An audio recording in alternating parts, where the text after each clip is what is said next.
Pendant les grandes chaleurs, nombreux sont les citoyens et les touristes à se baigner dans les différents plans d'eau. Comme il s'agit de milieux naturels, il existe certains risques, dont celui de contracter la dermatite du baigneur. Pas un gars, mettons, très inquiétant, mais tu sais jamais qu'est-ce qui peut arriver, hein? Ben, je suis pas inquiet, mais je savais pas exactement c'était quoi. Donc, vous ne savez pas comment prévenir nécessairement cette infection-là? Non, effectivement, avant que je vous entende parler avec monsieur à côté. J'ai un enfant d'un an maintenant. Fait que, si on va se baigner, puis etc., ça revient, je sais pas trop quoi faire. Encore lundi matin à Magog, il y avait des affiches de sensibilisation par rapport à la dermatite et la municipalité d'Eastman rapporte déjà plusieurs cas depuis le début de l'été. Il y en a quand même de façon régulière, mais comme c'est pas une maladie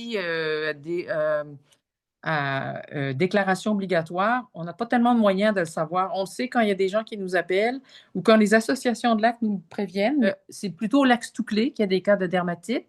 Et il y a eu des indications, en fait, que à la CEPAC, à la plage de la CEPAC, là aussi, il y a des cas. C'est causé par un petit parasite qui est un parasite normalement entre le canard et l'escargot. Ce petit parasite-là va rentrer dans la peau, mais il va vite se rendre compte qu'il n'a pas affaire à un canard et il va mourir finalement sous la peau et c'est ça qui va causer des symptômes. La cause, c'est vraiment les bernaches et puis les vivipares chinoises. C'est les animaux là, qui causent ça.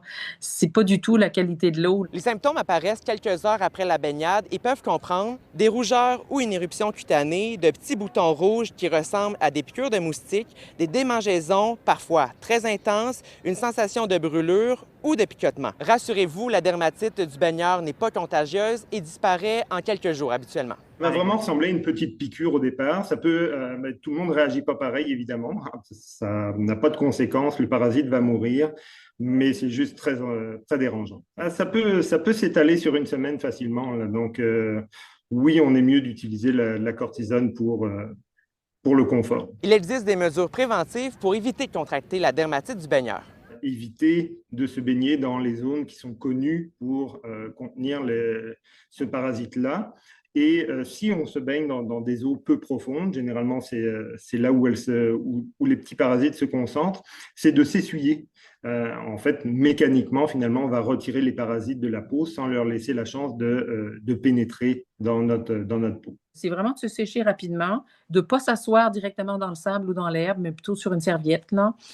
Ça, c'est Puis évidemment, dès qu'on peut prendre une douche, c'est le mieux. Là. La Ville de Magog demande aux personnes qui ont contracté cette infection dans le lac Memphremagog de l'informer en remplissant le formulaire disponible sur leur site Web. À Magog, Marc-Antoine Mailloux pour Nouveau Info.